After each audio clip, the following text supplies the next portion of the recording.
This is a tutorial for rigging a hexapod in 3ds Max. A hexapod is a 6-axis positioning device used in a variety of applications from flight simulators to shake table vibration modeling. The hexapod uses 6 linear actuators to control the platform. Offset universal joints connect the actuators to the platform. Let's take a look at the process for rigging this mechanism.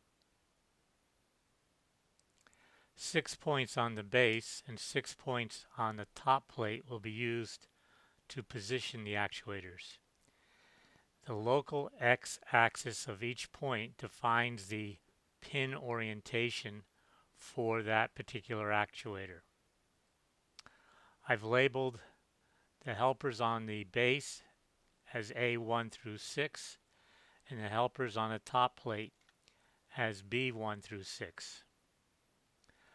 The top plate point helpers are linked to the top plate.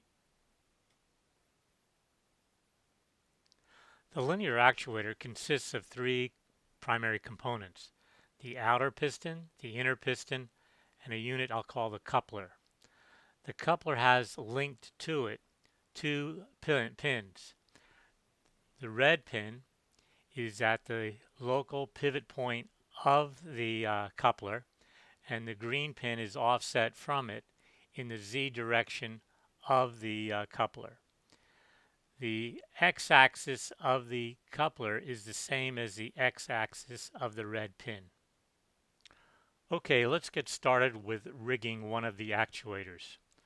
We'll start by taking the coupler that is going to be positioned at the bottom of the plate. Let's zoom in on that. Alright, so here is point A, which we want to locate this coupler. So we will select the coupler, go to Transform, assign a transform script to it. When we do, we see that we have a matrix 3 defining it. The matrix consists of 4 vectors: the x direction, the y direction, the z direction, and the position and world coordinates of that particular component.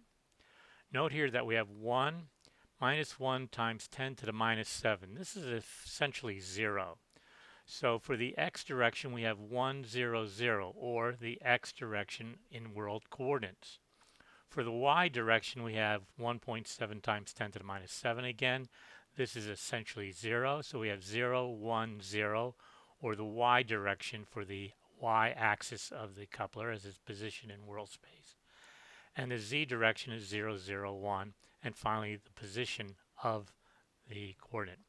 We can use different terms in our transcript to refer to these different components of the matrix: row 1, row 2, row 3, row 4, also known as the position.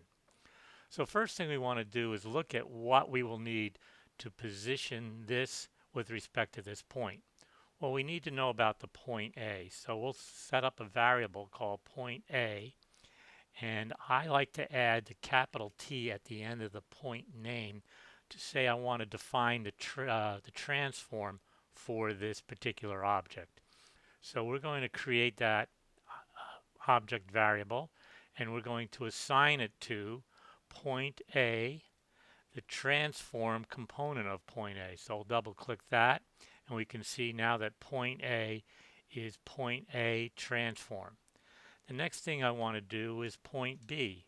Well, for point B, I don't really need its transform. All I want to know is its location. So I'm going to leave the variable point B, create that, and assign it instead of to the transform. We want to go to the top plate because point B is a link to the top plate, and we want to grab not the transform but its position. So now point B is the position of B1. Finally, we need to know the location. Actually, we need to know the transform for the top plate. So let's set up another one. And again, I'm going to append the letter T, capital T at the end, to tell me that this is a transform and not just a position or maybe a rotation or something else. we'll create that variable, and I'm going to assign it to the top plate. So we expand top plate here, and we want to transform. I'll double click that. So top plate T is the transform of the object top plate. We now want to start defining some variables.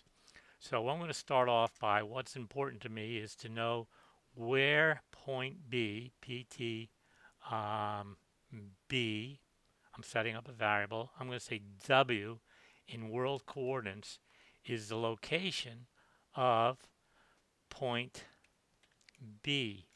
But this point B, the variable down here, point B, is really the location of point B relative to its parent object, which is top plate. So I'm going to take that point B and I'm going to multiply it by top plate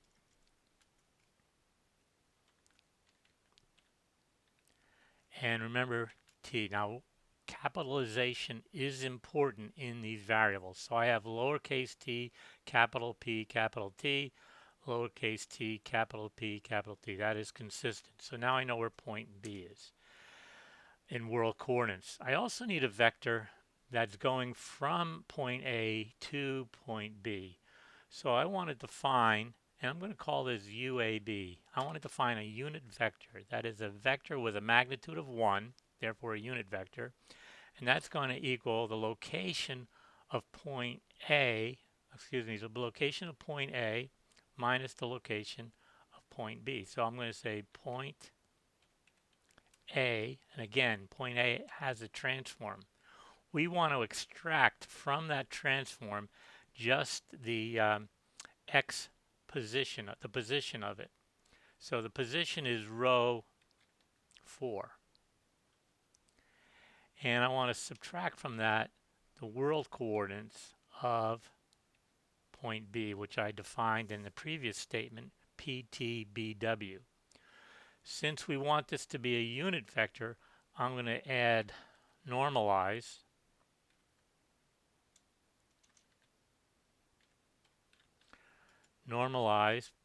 point A. So we're going to take point A, and now we have a vector going from B to A. So that's my unit vector in the A direction. Next thing we want to do is define a vector in the X direction for my matrix that I'm building. And the X direction is going to be point A transform dot row 1. As we've seen earlier, row 1 of the transformation matrix is a vector going in the X direction of that matrix. So we've extracted row 1 from point A. The next thing I want to do is define the Y direction. Well, that's equal to, not sure. Let's put a question mark there for a second. Now, I want to exit this for a minute and come back to it and do some more work. I can't really exit right now. Number one, I haven't defined what Y direction is equal to. And since this is a transform, this must evaluate when it's all done to a transform. So what I'm going to do is for now just put a couple of hyphens in front of that statement. That makes it a comment. But again, I need to define this as a matrix. So I'm going to come up here for now and just say M is equal to that. And now I can come down here and say M. So what have we done? We've got the original position of the coupler. We've defined a few variables. I've commented out the Y direction, a variable called YDir, and I've gone back to say evaluate this as my original statement. So we can evaluate that, and it doesn't change anything, and I can close this dialog box and come back to it in a minute if I want to. If I hadn't done that, it would give me a whole bunch of error messages. So let's just save this for a second. And I'm going to give this a name here. And we'll just save it like that.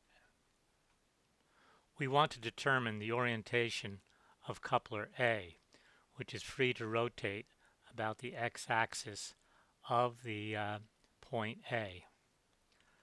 So we know the direction of the x-axis. That's the direction of point A. We now want to calculate the y direction. We know that the y direction is going to be perpendicular to the plane defined by the x direction and the vector UAB. UAB again is our unit vector going from the pivot of the coupler to point B. If we take our fingers of our right hand and point them in the direction of UAB and rotate to the x-axis, we get a vector perpendicular to the plane of the x direction and UAB. We can use the cross product to calculate then the y direction. The z direction is simply the cross product of the x-axis and the y-axis of the coupler, giving us that vector, the z direction. Knowing this information, we can complete the transform for the coupler. Let's go back to that drawing now. I'd like to start by making a correction to my definition for UAB. As noted earlier, a vector from A to B should be B minus A. So here I'll say PTB world, PT minus that. This is the vector from A to B. All right, so now we can continue on with our definition of y, the y direction. So the y direction, as we noted, is going to be the cross product of UAB with the x direction. We want to make sure that this is a unit vector, so I'm going to give a normalize. I'm going to normalize that cross product so we can be sure that it's a unit vector of 1. Finally, we want to define the z direction, which is going to be equal to the cross product of the x direction and the y direction, gives us a vector in the z direction. It shouldn't be necessary to use a normalize on that, since we know the y direction is a unit vector and the x direction is a unit vector, but it doesn't hurt to throw that in there, so I'll just do that, normalize. Oops. Normalize the cross product of x direction, y direction. Finally, we need to create the matrix itself by adding these three components together. So I'll just do that by adding this line here, which is matrix 3, beginning with a parentheses, x direction, y direction, z direction, point AT. I can either use POS or dot row 4 here for that. So we're ready then to see if this expression works out. We click evaluate and it positions it in the correct location and orientation. As a test, we can take our top plate and move it around and see if it behaves as we expect. So I'll take the top plate and move it down here, and zooming in, you can see as I move this top plate around, it does change with the orientation and location of this. If I rotate it around this way, the slight changes as that well. So you can see then that this is working correctly. The transform for the coupler B is very similar to the coupler A, as you can see here. The only differences are we're going to reference the transform for point B and the position of point A. Otherwise, the two are are identical. So we now can take our top plate and move it around, and we'll see that the two couplers point towards each other, no matter what orientation we look at here. We are now ready to position the two pistons. We'll start with the outer piston and position it on coupler A down here at the bottom. The pivot's going to be with respect to the green pin. The center of the green pin we want to denote as point A, and the center of the green pin on the B coupler, the top coupler, is going to be the center of the green pin there as well. So we have that selected. We want to assign to the outer piston a transform script. Here is the complete transform expression for the outer piston. Note AW is the world coordinates of point A, the pivot of the green pin of coupler A. BW is the pivot point for the green pin of coupler B.